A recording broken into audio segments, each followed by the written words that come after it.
penegasan. Dalam sebuah kisah, pernah ada seorang Yahudi dengan munafik. Yang munafik ini hutang dari orang Yahudi. Kemudian tiba masa, si Yahudi menagih dari munafik bilang, "Gak ada uang kamu sama saya." Cekcoklah dua orang ini, lalu diambil kesimpulan kita berhukum aja. Waktu itu Nabi SAW masih hidup. Maka datanglah keduanya ke Nabi SAW. Nabi SAW melihat sesuai dengan data-data yang ada, Yahudi punya hak.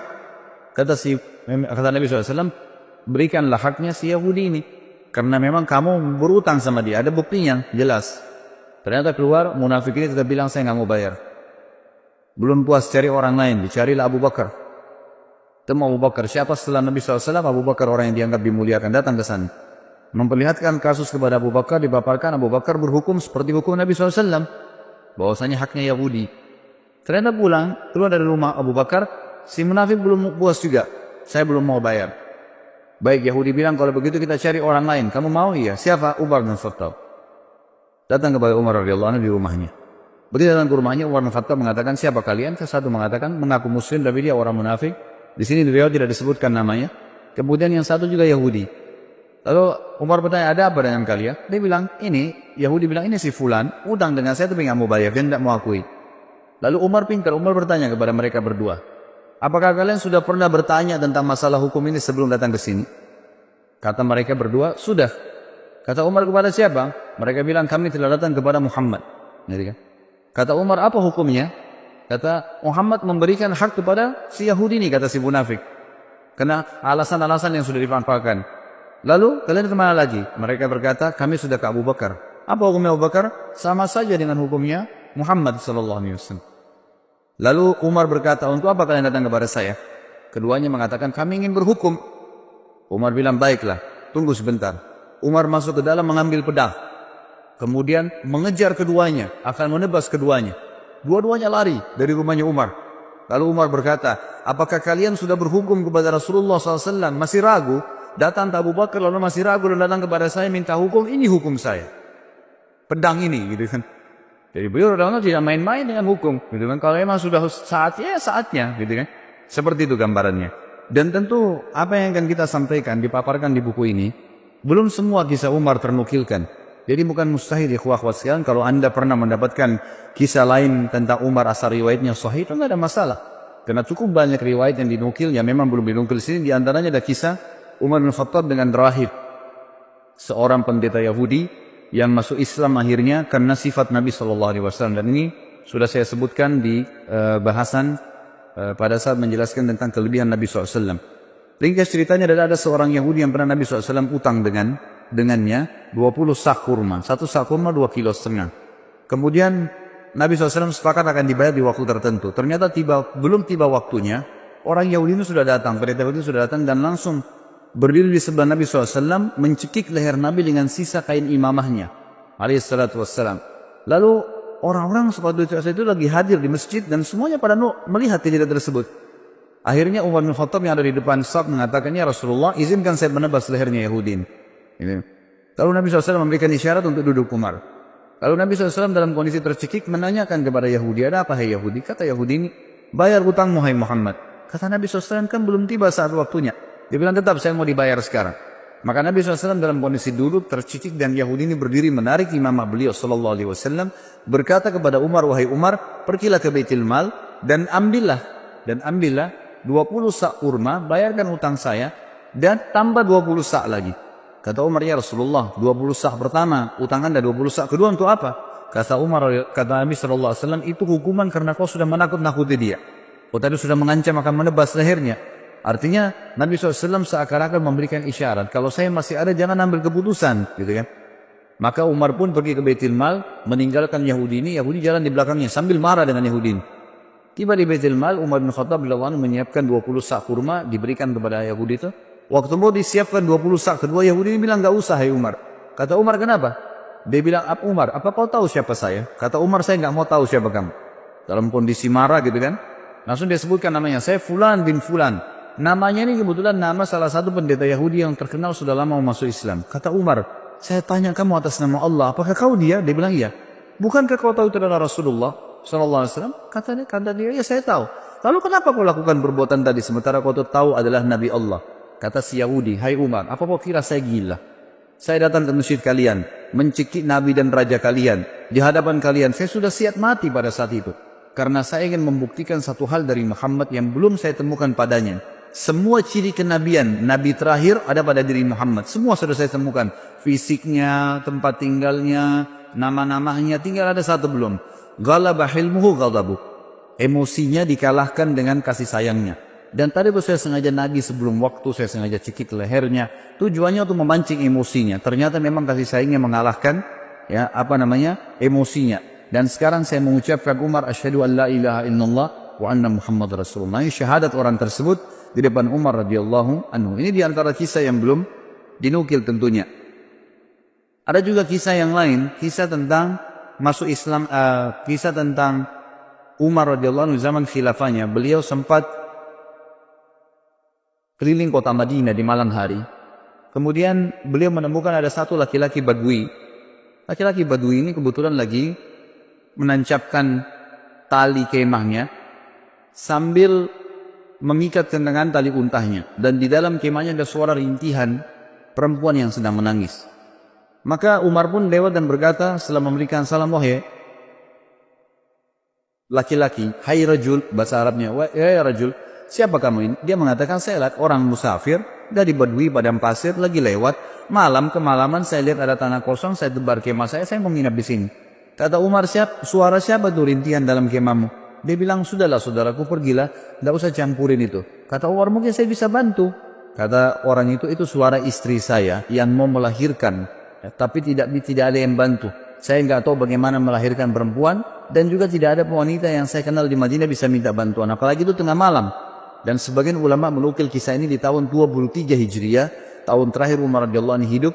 Dan juga pada saat itu tengah malam, di awal malam, itu sekitar jam 12 malam gitu kan.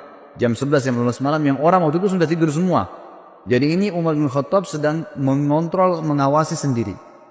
Ringkas cerita adalah Umar bin Khattab lalu berkata kepadanya, maukah kau saya datangkan seorang wanita dari Madinah yang bisa membantu istrimu melahirkan? Dia bilang mau. Perlu jemaah tahu bahwasanya laki-laki Badui ini belum tahu kalau ini Umar bin Khattab, belum tahu kalau ini khalifah. Umar pun radhiyallahu anhu lalu pulang, dia tidak membangunkan penasihat-penasihatnya atau mungkin dokter, tabib kalau kita zaman dulu dikatakan dengan istilah tabib atau orang yang bisa mengobatin, atau bidan mungkin perempuan yang bisa melahirkan. Tidak, dia pulang ke rumahnya, dia bangunkan istrinya. Yang waktu itu istrinya adalah Ummu Kalsum, anaknya Ali radhiyallahu anhu. Lalu berkata Umar bin Khattab, wahai cucunya Rasulullah, apakah kau mau mendapatkan pahala seorang wanita muslimah yang mau melahirkan malam hari nggak ada yang tolong?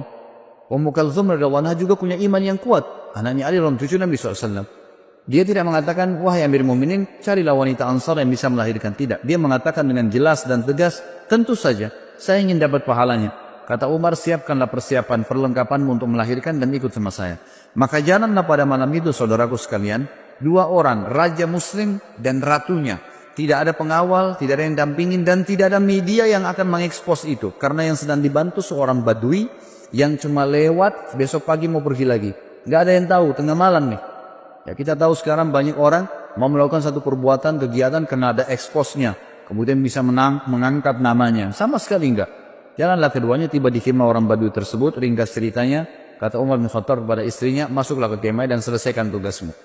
Istrinya pun akhirnya membantu wanita tersebut melahirkan.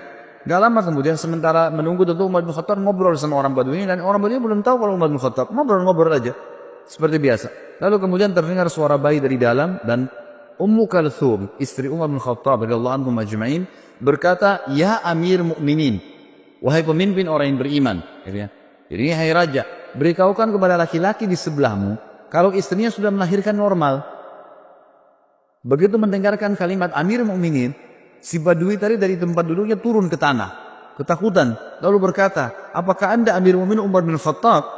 Umar bin Khattab mengatakan kepada dia, ala rizkika, tenang aja. Dia bilang, diulangi, apakah anda Amir Mu'minin Umar bin Khattab? Kata Umar, iya, saya Amir Mu'minin Umar bin Khattab, dan yang membantu tadi melahirkan istrimu itu adalah Ummu Kalthum, anaknya Ali bin Abi Thalib, cucunya Rasulullah SAW. Maka orang ini pun menangis. pada saat itu dan berkata, Maha suci Allah yang telah mengaruniakan saya nikmat yang tidak terhingga malam ini, karena saya telah didepangi duduk oleh raja ya, muslimin, dan istri saya telah dibantu melahirkan oleh ratu muslimin, dan anak saya disentuh pertama kali dengan kulit cucu Nabi SAW. Kita lihat bagaimana perilaku Umar bin Khattab yang luar biasa, gitu kan? Setiap perilakunya menjadi sebuah pelajaran. Kisah yang lain juga, Umar bin Khattab radhiyallahu anhu pernah satu malam jalan, kemudian menemukan ya, di luar kota Madinah tentunya nih. Ini kisah yang sahih adalah di luar kota Madinah. Kemudian dia lagi jalan dan dia temukan ternyata ada seorang wanita yang sedang duduk. Kemudian di sebelahnya ada 3 orang anak yang sedang menangis. Kemudian Umar bin Khattab pun datang sambil mengatakan, ya, Assalamualaikum wahai pemilik cahaya api itu. Lalu wanita itu menjawab, setelah itu Umar mengatakan, apakah engkau mengizinkan aku mendekat? Kata wanita itu, mendekatlah tapi dengan sopan, kalau enggak pergilah. Kata Umar bin Khattab pada saat mendekat, ada apa? Wahai hamba Allah, dia bilang, dan kenapa anak-anakmu menangis? Dia bilang, saya sudah berapa hari enggak makan, anak saya kelaparan, butuh makanan.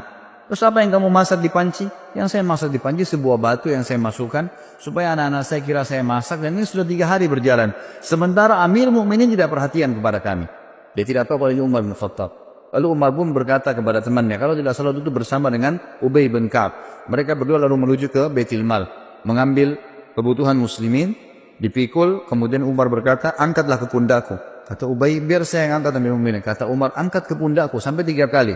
Ubay terus mengatakan, biar saya ambil Mukminin. Kata Umar, apa kau ingin memikul dosaku pada hari kiamat? Maka Ubay pun diam. Lalu pergilah mereka berdua bersama. Lalu Umar bin Khattab, dalam riwayat ini dikatakan meniup panci yang tadinya apinya sudah mulai redam, sampai terlihat asap dan percikan-percikan api berada di antara jenggot beliau. Dan waktu itu Umar bin Khattab memiliki jenggot yang sama Nabi SAW sampai ke dadahnya radhiyallahu anhu. Kemudian beliau meniup-niup di tengah malam, seorang raja meniup api panci untuk memasakkan masyarakatnya. Setelah terbakar api tersebut, lalu Umar bin Khattab mengatakan kepada ibu tersebut, taburilah gandum di atas air. Lalu Umar yang mengaduknya. Terus diaduk sampai menjadi kental, menjadi makanan.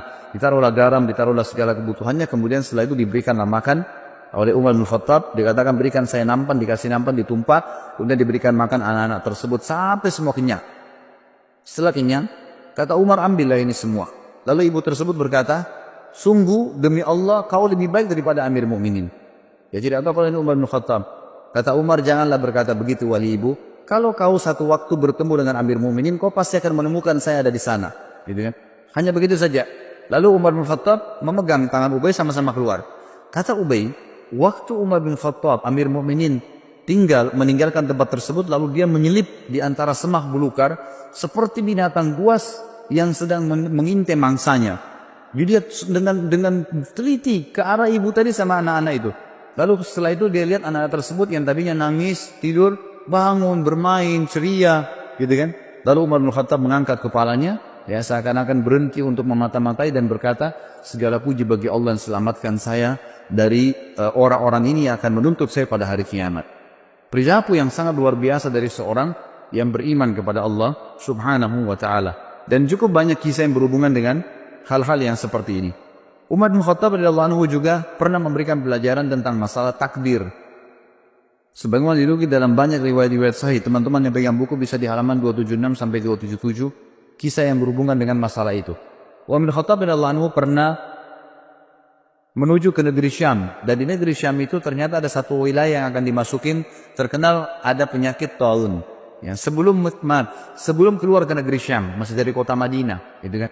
Riwayat sahih menjelaskan masih di kota Madinah. Lalu pada saat itu ada seorang panglima perang, Abu Ubaidah bin Jarrah radhiyallahu anhu, yang terkenal juga, salah satu yang terkenal, Amin Hadil Ummah, orang yang paling terpercayanya umat Islam, gitu ya. Waktu itu Umar bin Khattab mengatakan, waktu mau keluar, dikatakan negeri yang Anda mau pergi ini oleh sebagian sahabat ada penyakit taun. Taun itu penyakit yang memang Nabi SAW larang kita masuk ke sana kalau ada penyakit itu. Dan kalau kita sedang ada di satu lokasi yang ada penyakit itu, maka otomatis kita dilarang keluar. Ini khilaf di antara ulama tentang masalah bahasa Indonesia itu penyakit ini. Ada yang mengatakan kusta, ada yang mengatakan menyebutkan beberapa jenis penyakit, tapi saya tidak terlintas sekarang nama-namanya. Ringkas cerita adalah Umar bin Khattab mengatakan, kalau begitu kita urunkan niat dulu, jangan dulu pergi. Lalu Abu Ubaidah radhiyallahu anhu datang mengatakan, wahai Amir Mukminin, apakah Anda lari dari takdirnya Allah? Kata Umar bin Khattab, saya lari dari takdir Allah ke takdir Allah yang lain. Nah, jadi maksudnya di sini selama masih berhubungan dengan perilaku seorang hamba, perilaku pilihan, makan atau tidak, minum atau tidak, tidur atau tidak, keluar atau tidak, semua itu adalah pilihan ikhtiar, gitu kan? Kalau kita mau keluar ternyata khawatir ada gelap, badai, hujan, panaskah, kita lalu memilih lebih di rumah, berarti kita sedang memilih takdir Allah yang lain. Itu maksud Umar radhiyallahu anhu, kan gitu. Maka Umar mengatakan saya lari dari takdir Allah kepada takdir Allah yang lain. Lalu Umar berkata, wahai Abu Ubaidah, seandainya yang mengucapkan itu bukan kamu, artinya masa kamu yang bisa mengucapkan seperti itu sementara kamu ini adalah orang yang paling terkenal, gitu kan? Lalu akhirnya Umar bin Khattab pun membiarkan. Dalam riwayat yang lain Abu Ubaidah mengatakan, baiklah saya yang akan pergi ke sana. Maka dia pun berangkat. Umar bin Khattab sempat memeluk Abu Ubaidah, mengetahui ini pasti akhir hidupnya, gitu ya. Pergilah mereka pada saat itu. Yang dalam riwayat ini, tapi riwayat ini mengatakan Abu Ubaidah nggak jadi keluar, tetap aja di Madinah, dan akhirnya ditunggulah berita. Umar terus menyebarkan berita. Siapa yang punya berita tentang taun, penyakit taun dari Nabi SAW? Abdurrahman bin Auf, sahabat Nabi yang lain radhiyallahu anhu, sempat waktu itu tersibukkan dengan beberapa kegiatan. Lalu pada saat dengar orang lagi ngumpul bersama Umar bin Khattab, dia pun datang lalu mengatakan, saya memiliki kabar dari Nabi SAW. Ya, dan ini riwayat disebutkan dalam riwayat Bukhari tentang kisah ini. Dia mengatakan, aku mendengarkan Nabi SAW bersabda, idza sami'tum bihi bi ardin fala tuqaddimu alaih, wa idza waqa'a bi ardin wa antum biha fala takhruju firaran minhu. Jika kalian mendengarkan taun terjadi di satu daerah, maka kalian jangan ke sana. Dan jika kalian bila itu terjadi pada satu kaum, sedangkan kalian berada di dalamnya, maka kalian jangan keluar darinya atau menghindarinya. Maka Umar pun akhirnya bertahmid, mengatakan, alhamdulillah, segala puji bagi Allah yang telah membantu aku untuk mengambil keputusan yang tepat. Juga Bapak Ibu sekalian, ada kisah yang menarik tentang, atau syubhat seringkali kalau Anda baca buku sejarah, Anda temukan tentang ada sering ahli-ahli sejarah Islam juga menulis buku yang mereka mengatakan Umar bin Khattab tidak menyenangi Khalid bin Walid. Tidak menyenangi Khalid bin Walid. Terbukti Umar bin Khattab melenserkannya dari jabatannya sebagai pimpinan perang. Penulis buku ini meluruskan masalah itu. Beliau mengatakan ini pemahaman yang salah. Umar bin Khattab mencopot Khalid bin Walid dari jabatannya bukan karena Umar bin bencinya. Dan nanti akan beliau katakan bukti. Tetapi Umar bin Khattab sendiri menyebutkan dalam riwayat, ya ini disebutkan dalam Tarikh At-Tabari, ya, disebutkan oleh penulis buku menukil dari situ ya. Beliau mengatakan Umar sempat berkata, sesungguhnya aku tidak mencopot Khalid karena kemarahan atau pengkhianatan, tapi orang-orang telah terfitnah olehnya. Aku khawatir mereka akan disandarkan kepadanya. Maksudnya nanti orang-orang menganggap Khalid bin Walid jadi penyebab menang perang. Jadi fitnah, orang sudah tidak bergantung lagi sama Allah. Maka aku copot gara-gara itu. Dalam riwayat lain dijelaskan bahwasanya pernah terdengar oleh Umar bin Khattab Khalid bin Walid ini berkhianat. Beritanya begitu di harta rampasan perang. Lalu Umar bin Khattab dari Madinah mengutus Bilal. Perlu ikhwah dan akhwat sekalian tahu, teman-teman tahu bahwasanya Khalid bin Walid ini dulu pimpinan, ya, tuan Sayyid di Mekah, gitu kan. Dan Bilal adalah seorang budaknya Umayyah bin Khalaf. Ya. Jadi dulu kondisinya tuh secara kejiwaan, ya, orang walaupun sudah masuk Islam, Bilal masih merasa Khalid bin Walid ini dulu tuan, gitu kan, terkenal. Merasa Khalid bin Walid ini dulu tuan, gitu kan, terkenal. Bila Umar ingin menghilangkan perasaan itu dari Bilal dan juga ingin mendidik kaum muslimin tentang sebuah poin penting, tidak ada fanatisme dalam Islam. Maka Umar radhiyallahu anhu mengutus Bilal, mengatakan, wahai Bilal, pergilah ke pasukan muslimin yang dipimpin oleh Khalid bin Walid. Lalu bacakan suratku ini di pada Khalid, sementara Khalid kamu suruh tidur di tanah dan kamu letakkan telapak kakimu di pipinya. Ini perintah yang memang berat gitu ya, bagi Bilal berat dan satu perilaku yang aneh gitu, tapi dilakukanlah. Bilal patuh. Bilal mengatakan, baiklah amir mu'minin. Tiba di sana, Bilal datang kepada Khalid bin Walid, masuk dalam khimah, bicara baik-baik. Wahai Khalid, amir mu'minin memerintahkan saya seperti ini. Bagaimana pendapatmu? Saya harus memanggilmu dengan suara keras dari luar khimah. Saya menyuruh kamu meletakkan pipimu di tanah, lalu saya letakkan telapak kakiku di atas pipimu, baru saya bacakan surat ini. Khalid bin Walid waktu itu memang lagi diuji juga imannya. Dia mengatakan, wahai Bilal, kita sudah masuk Islam, lupakanlah masa jahiliyah. Lakukan apa yang amir mu'minin perintahkan. Maka Bilal pun keluar dari khemah lalu teriak dari luar mengatakan, wahai Khalid ibn Walid, keluarlah, keluar. Gitu ya. Begitu keluar, letakkanlah pipimu di tanah, dan aku akan letakkan telapak kakiku di pipimu sebagai perintah dari Amir Mu'minin. Semua pasukan lihat. Di pasukan ini banyak orang-orang Quraisy yang tahu kedudukannya Bilal dulu, yang tahu kedudukannya Khalid bin Walid dulu. Ini tuan, ini budak, bekas budak, gitu kan. Lalu Khalid bin Walid mengatakan, letakkanlah kakimu hai Bilal dan jangan ragu. Dan tidak pula ada yang marah dengan Bilal. Semua orang diam. Bilal pun meletakkan kakinya di atas pipinya Khalid bin Walid dan lagi diletakkan di tanah, lalu membaca suratnya Amir Mu'minin Umar. Umar berkata, ini surat dari Amir Mu'minin kepada pimpinan perang Khalid bin Walid. Telah sampai berita kepada saya bahwasanya kau berkhianat dalam masalah ghanimah, harta rampasan perang. Kalau benar, maka beristighfarlah, bertobat sama Allah, dan saya lengserkan kamu dari jabatanmu. Kalau tidak benar, maka kau mengatakan tidak benar sementara Bilal masih menginjak pipimu, gitu kan? Dan saya akan tetap mencopot kau dari kepemimpinan, tetap kau berperang tapi bukan lagi pemimpin, agar tidak ada fitnah yang kena di tengah-tengah muslimin. Maka Khalid bin Walid dalam kondisi terinjak pipinya mengatakan itu tidak benar. Sudah selesai Bilal menyampaikan berita tersebut, tapi dia tetap dicopot dari jabatannya. Tapi di sini kita bisa lihat bagaimana ya Umar bin Khattab radhiyallahu anhu sangat tegas, gitu kan?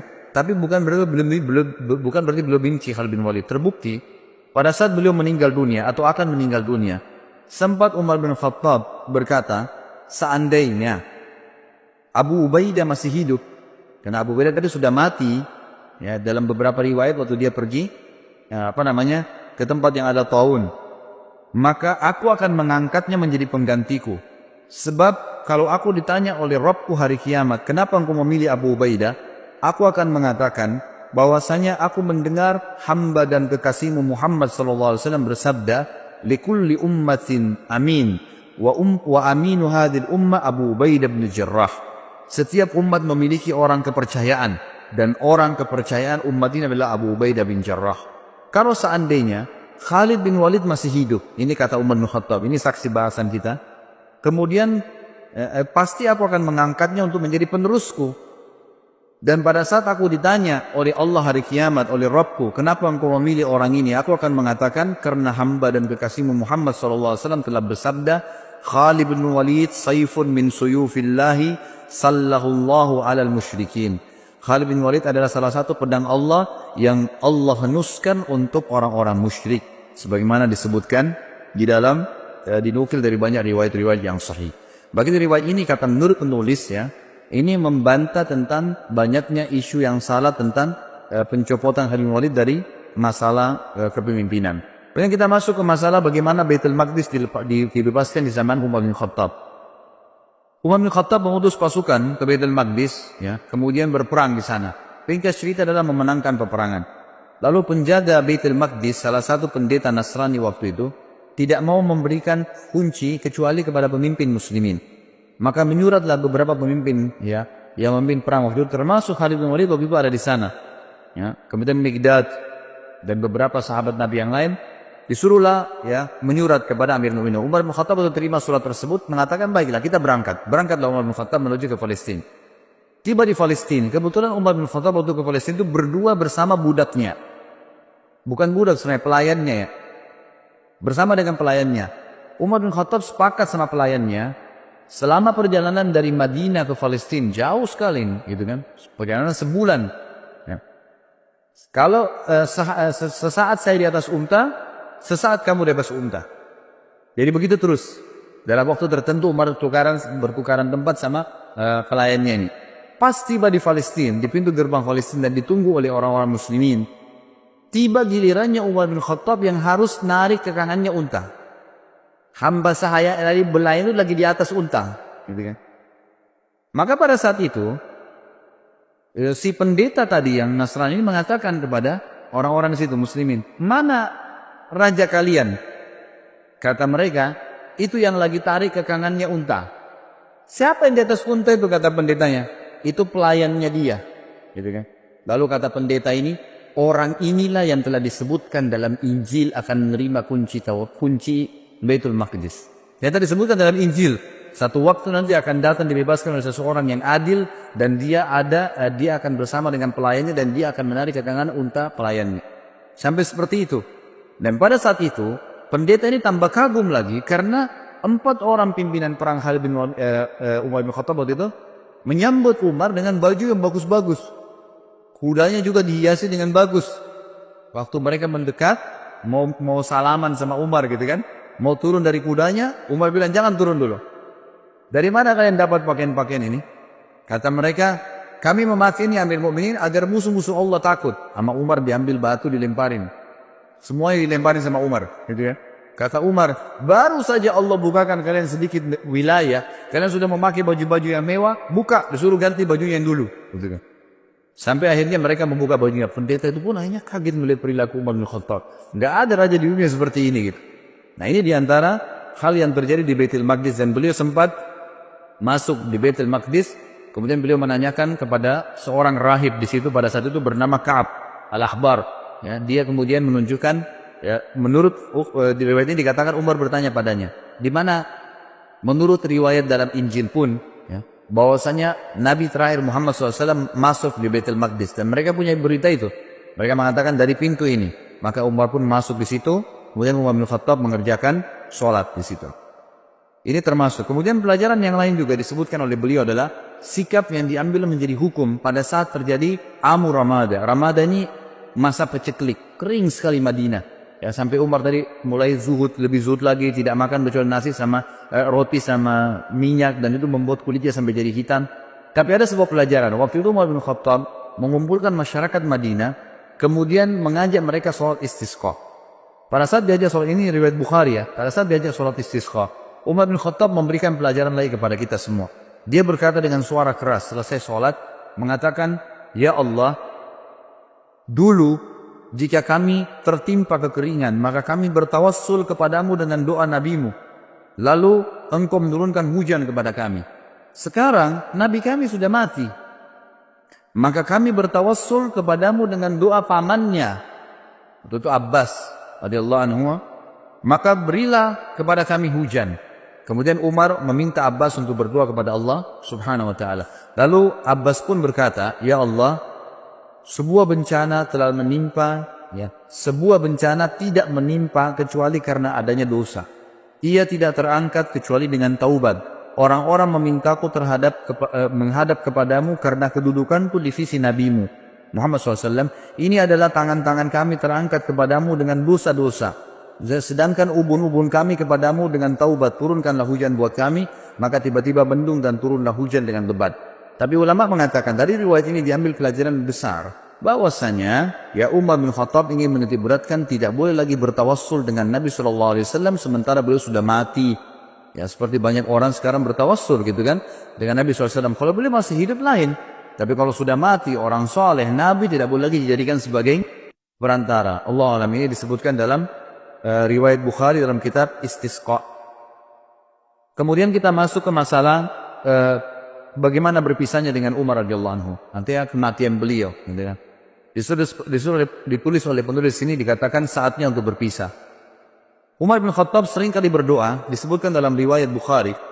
Beliau selalu mengatakan, Allahumma rzuqni syahadatan fi sabilik waj'al mauti fi baladi rasulik sallallahu alaihi wasallam. Beliau mengatakan, ya Allah karuniakanlah kepadaku syahadah, mati syahid di jalanmu dan jadikanlah kematianku di negeri Rasulmu. Ya, di Madinah maksudnya. Maka pada saat itu Hafsah berkata, wahai ayahku, bagaimana bisa Allah menyatukan keduanya? Anda ingin mati syahid, tapi mati syahidnya di kota Nabi.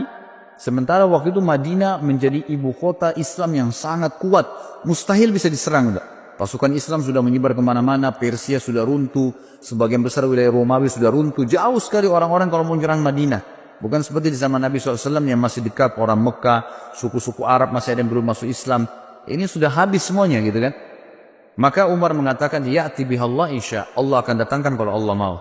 Ya betul, ya beranjak daripada kisah ini, beranjak daripada doa ini, maka ada sebuah ya kisah yang harus diketahui. Bahwasanya Mughirah ibn Syu'bah radhiyallahu anhu salah satu waktu itu gubernur yang ditunjuk oleh Umar bin Khattab di Irak.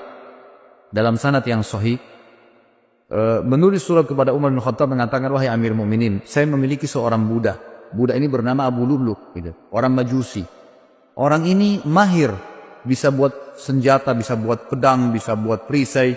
bisa buat macam-macam. Bahkan dia bisa membuat alat yang untuk mengalirkan air. Orangnya pintar sekali.